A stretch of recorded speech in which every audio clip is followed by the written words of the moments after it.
Magandang hapon mga bata. Magandang hapon po, teacher. Okay. So, sino ang gusto punta dito sa harap upang manalangin?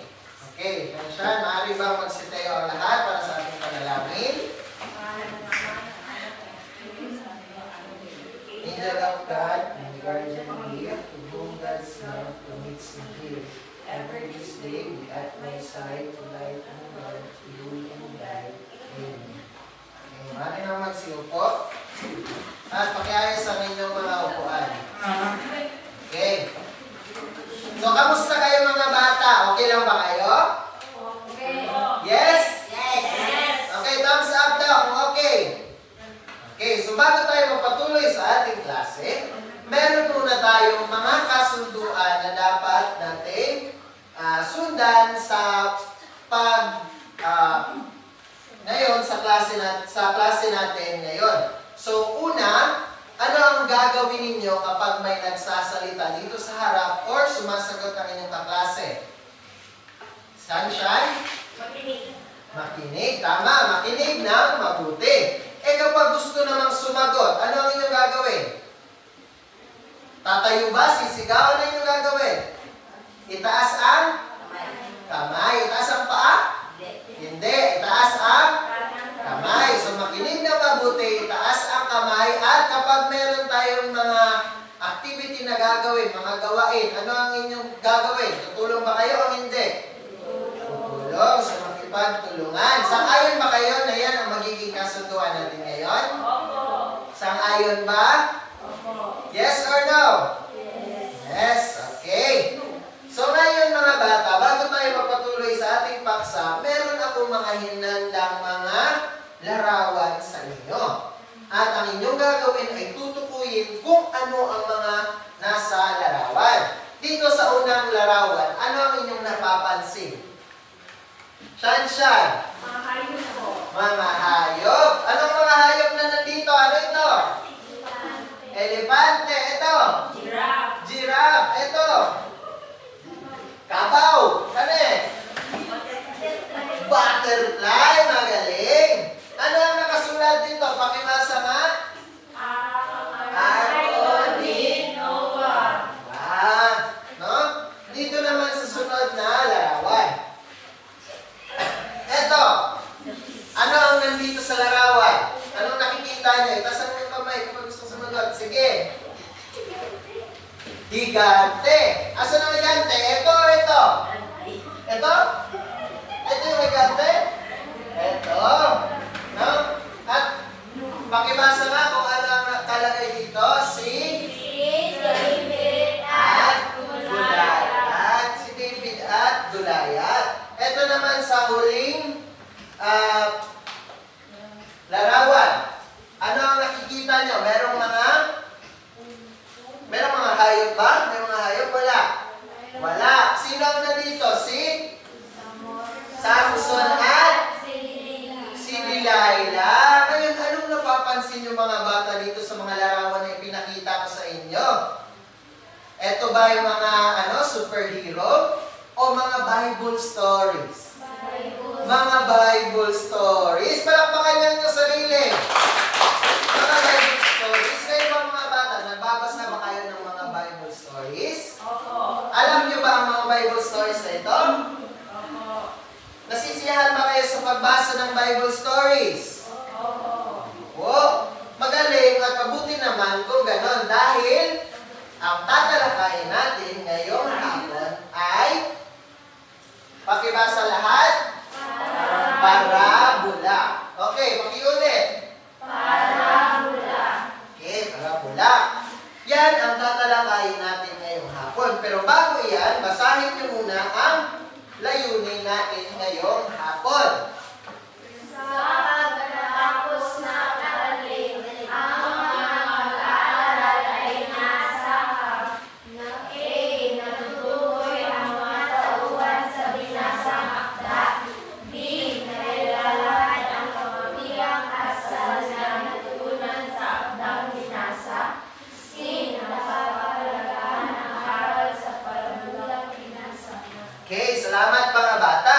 Ngayon, ang sinasabi nyo kanina, nagbabasa kayo ng mga Bible Bible stories. Tama ba ako?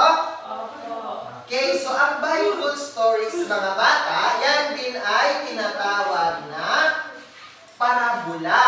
Pakiulit nga, sabihin nyo, parabola. Parabola. Okay, parabola. Iba din yung pabula, mga bata. So, dito, ang parabola, pangibasa nga lahat, Isang maikling salaysay na nagtuturo ng inikilalang kamantayang moral na karaniwang batayan ng mga kwento ay nasa banal sa kasulatan. tama. Saan ito nakabatay? Sa banal na kasulatan. So, ang mga istorya dito, mga bata, nakasulat ito saan? Sa libro o sa Biblia?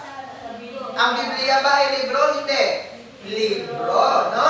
So, ang mga istorya na inyong mga nakita kanina, si Samson at si Delilah, si David at si Goliath, at yung arko ni Noah, lahat iyon ay nasa Biblia. So, mga bata, realistiko ang mga gumagamit dito sa ating parabola. Ngayon, merong tatlong elemento ang parabola. Una, ang tauhan. Ang tauhan ay ang karakter na gumaganap at nagbibigay buhay sa parabola. So, sa Bible story na si Samson at si Delilah, sino ang mga karakter doon? Taas ang kamay. Yes, sige. Magbigay ng isa sa karakter.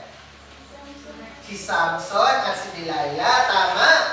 Ngayon, dumako naman tayo sa tagpuan.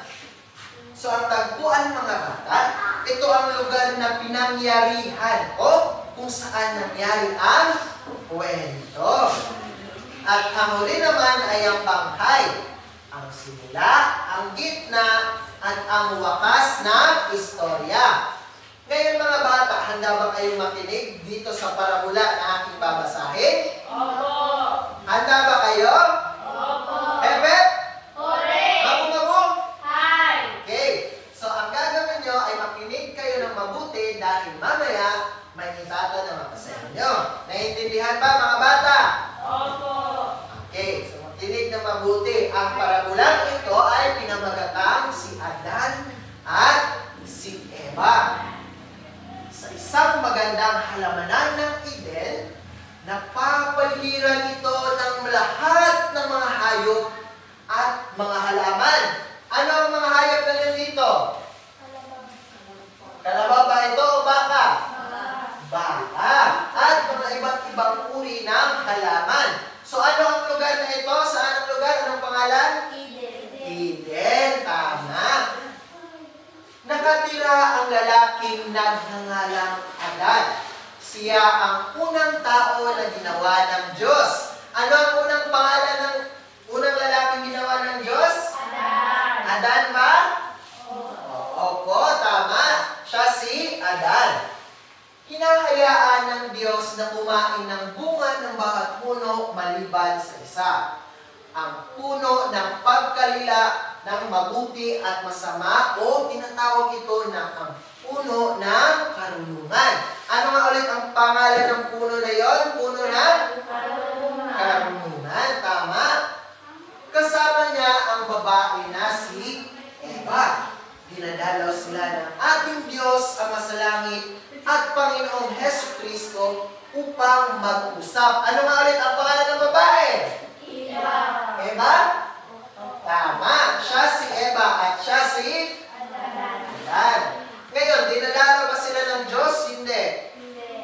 Dinadalaw para makipag-usap kina Adan at Eva.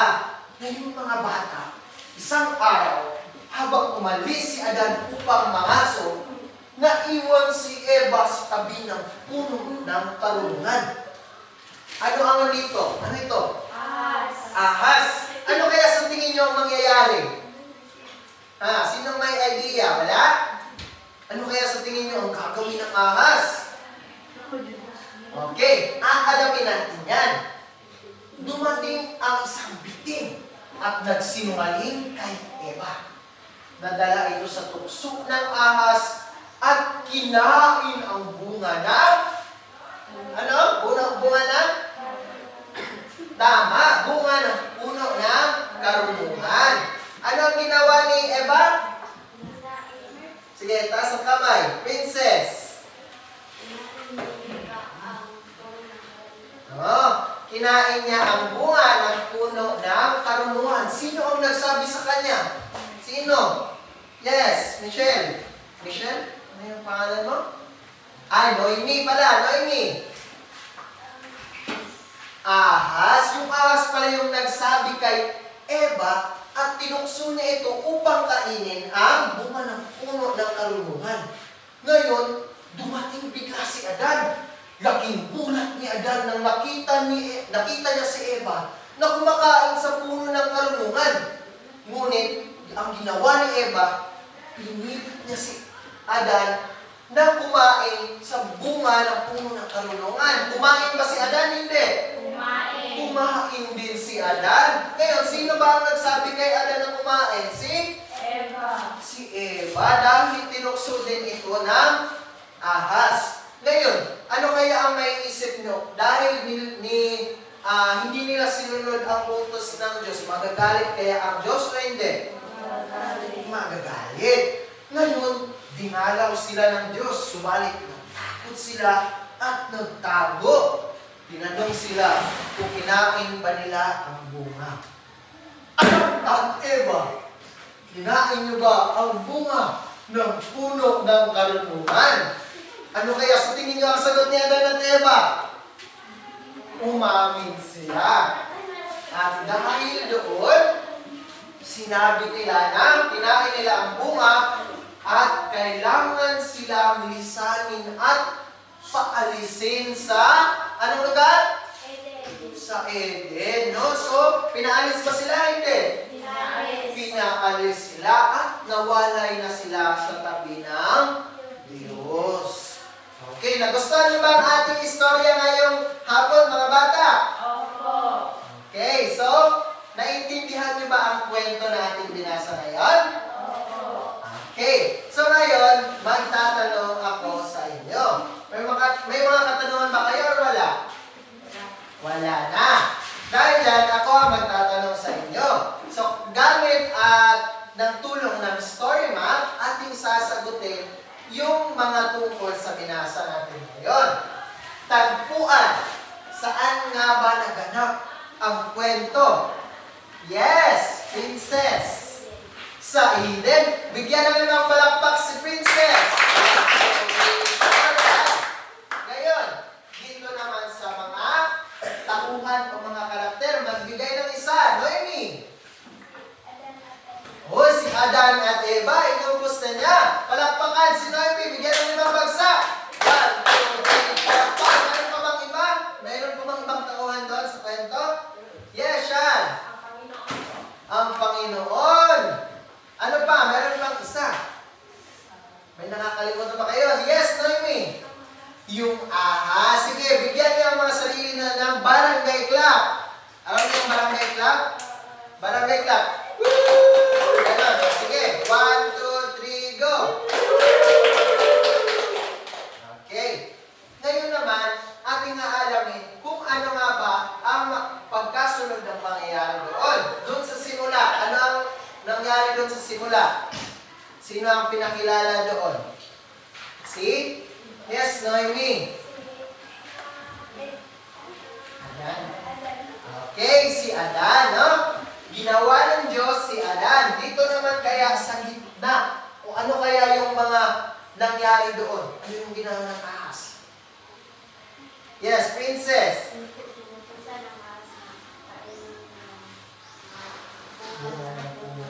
Tama, magaling. No, dito pala sa gitna, tinukso sila ng ahas na kainin ang bunga ng puno ng karunungan. At sa huli, anong nangyari? Dahil kinain nila, sila ay ano? Pinatulog ba? Pinaalis? Pinaano? Yes, Bella. Pinaalis. Tama, magaling mga bata. Ngayon, wala na ba kayo mga katanungan? Wala na? Ngayon, bakit kaya importante na malaman natin ang parabola na ito? Bakit kaya? Mahalaga ba ito sa ating buhay? Nakakatulong ba ito? May aral ba tayong nakuha dito? Sige, mayroon ba kayong mga aral na napulot sa kwento na ito? Yes, Lynn. Ano ang aral na yung napulot sa kwento? Sige, tumayo ka. Sino gustong tumulong kay Kid? Ano ang aral na napulot niyo sa kwento? Sige, bibigyan ko kayo ng halimbawa. Ang aral na napulot ay dapat sumunod lagi sa utos ng Diyos. No? Mahalaga bang sumunod sa utos ng Diyos? Oo, hindi. Oo, opo. So, magbigay po kayo ng aral na napulot niyo sa kwento. Sige. Sige, Noemi. Okay, magaling. Bigyan natin ng angel clap si Noemi. Ganito ang angel clap. 1, 2, 3. 1, 2, 3. 1, 2, 3. Amen. Sige na. 1, 2, 3, go. 1, 2, 3.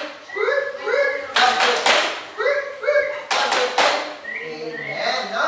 Ang sinabi ni Noemi, dapat hindi tayo magtukso at magpadala ng tukso sa ibang tao, lalo na kung masama ang dulot nito. Naintindihan ba? Okay. Dahil naiintindihan nyo ang ating tinalakay ngayong hapon, meron akong gawain na ipapagawa sa inyo. Pakibasa nga mga bata.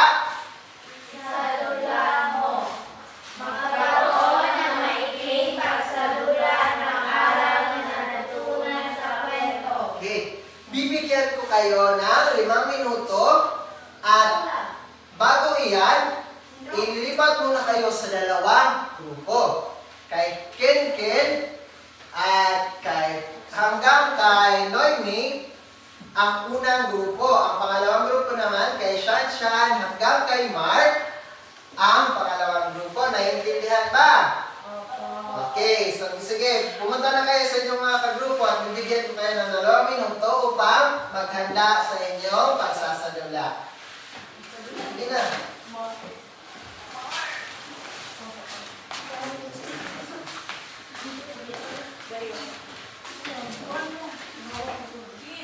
Sige na.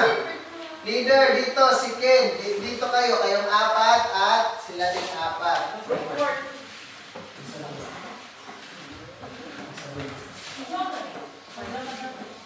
Sige na, mag-usap kayo kung ano ang isasadula nyo. Pwede nyo rin gayahin ang parabula na ito ni Adan at ni Eva or yung mga aral na natutunan nyo ngayong hapon. Kayo bahala kung anong gusto nyo gawin.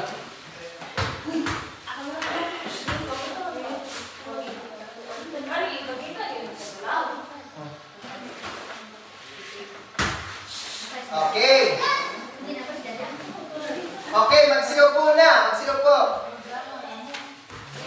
Sige na, magsiupo na ang lahat. Okay, ang galing ng mga bata. Bigyan niyo ang mga bata ng barangay club. Napakagaling ng ipinakita yung pagsasalula at ako'y namangha doon. Ngayon, ating mamarkahan ang inyong pagsasalula gamit sa criteria na ito.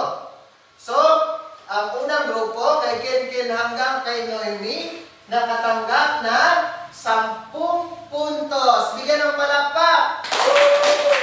Ang pangalawang grupo naman, hanggang kay Shanshan, mula kay Shanshan hanggang kay Mark, nakatanggap din ng 10 puntos. Bigyan ng barangay club. Okay. Ngayon, wala na ba kayong mga katanungan? Wala na? Okay. At dahil dyan, magkikita na lang muna tayo sa susunod na klase at magdala kayo ng papel at ruler dahil may gagawin tayo na gawain.